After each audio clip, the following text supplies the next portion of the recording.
কি বললি তুই? তুই এক্সাম দিবি না? তুই সত্যি ভেবে বলছিস তুই এক্সাম দিবি না?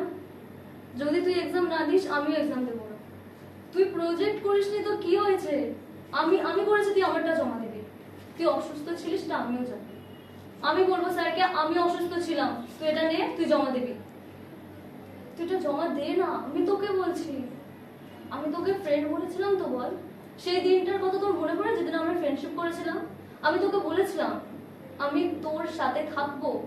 থাকবো মানে তোর সাহায্য নেব নয়, আমি তোর সাহায্য করবো। তুই এটা নিয়ে জমা দে। তুই যদি আজকে এটা জমা না দিস আমি এটা ছেড়ে ফেলে দেবো, আমিও জমা দেবো। তুই কি চাস?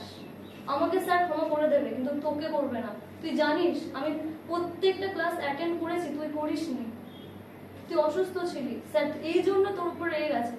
কিন্তু তুই এটা জমা দে, আমি তোকে বলছি তুই পাস করবি আর আমিও, দুজন পাস হয়ে যাব। তুই একটুখানি আমার উপর ভরসা কর, তুই এটা জমা দে প্লিজ। তুই এটা জমা দিয়ে দে, তুই এটা নে, নয়তো আমি এটা ছিঁড়ে আমি তোর সাথে আর কোনোদিন কথা বলবো না।